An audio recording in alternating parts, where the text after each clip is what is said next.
আমি এই মুহূর্তে আছি মালয়েশিয়ার জোহর বারুতে একটি পাম অয়েল কোম্পানিতে। আর এই পাম অয়েল কোম্পানির ভিতর থেকে আপনাদের পাম বাগানের দৃশ্যগুলা একটু দেখাই। দেখেন পাম বাগানের দৃশ্যগুলা। পাম অয়েল কোম্পানিগুলো সাধারণত যেখানে পাম বাগান থাকে ওখানেই থাকে, মানে বিশাল বড় একটা পাম বাগান থাকে, তার মাঝখানে থাকে একটা পাম অয়েল কোম্পানি। এই দেখেন, এই যে এগুলো সব পাম বাগান, পাম অয়েল বাগান আর কি। এই পাম অয়েল বাগান আশেপাশে 20 কিলোমিটারের ভিতরে কোনো ঘরবাড়ি নাই, শুধু বাগান আর বাগান। তার মাঝখানে হলো আমাদের এই ফ্যাক্টরিটা। আমরা আজকে যে ফ্যাক্টরিতে কাজ করতে আসছি, আমরা এই যে রিবেন পরিবর্তন করতে আসছি, রিবেন কনভেয়ার পরিবর্তন করতে আসছি। তো রিবেন কনভেয়ার পরিবর্তন করতে আসছি যে ফ্যাক্টরিতে, এই ফ্যাক্টরির আশেপাশে 20 কিলোমিটারের ভিতরে কোনো মানুষ বসবাসের কোনো ঘরবাড়ি নেই, শুধু বাগান আর বাগান। ওই যে ওখানে দেখতেছেন পুকুরের মতো, ওগুলো সব বায়োগ্যাস প্লান্ট।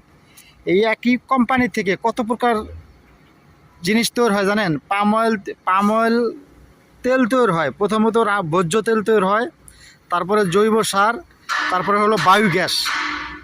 মালয়েশিয়ার যে জাতীয় গ্রিড লাইনে যে গ্যাস দেয়, সেটা কিন্তু এই যে বিভিন্ন পাম বাগান ফ্যাক্টরি থেকে, পাম অয়েল কোম্পানি থেকে এই যে বায়োগ্যাস যে উৎপাদন হয়, এই বায়োগ্যাস মালয়েশিয়ার জাতীয় গ্রেডে যুক্ত হয়। ওই যে পুকুরের মতো দেখা যাইতেছে পানির মতো, ওগুলো কিন্তু বায়োগ্যাস প্লান্ট।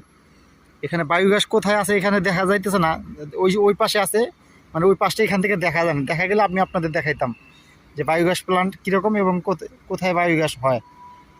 তো ওগুলো হলো বায়োগ্যাস প্লান্ট।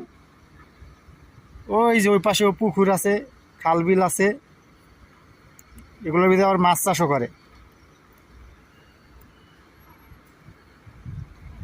এই পাম বাগানের দৃশ্যগুলো দেখতে কতটা সুন্দর লাগতেছে দেখেন। এখন কিন্তু দুপুর 3টা বাজে ভিডিওটা করতেছি আমি। মানে দেখলে খালি প্রাণ জুড়িয়া যায়, এত সুন্দর বাগান। বাংলাদেশের মানুষ এই বাগানের ভিতরে এসে কাজ করতে ভয় পায়। অন্যান্য দেশের মানুষগুলো পাম বাগানে কাজ করতে স্বাচ্ছন্দ্য বোধ করে, আর বাংলাদেশের মানুষ ভয় পায়।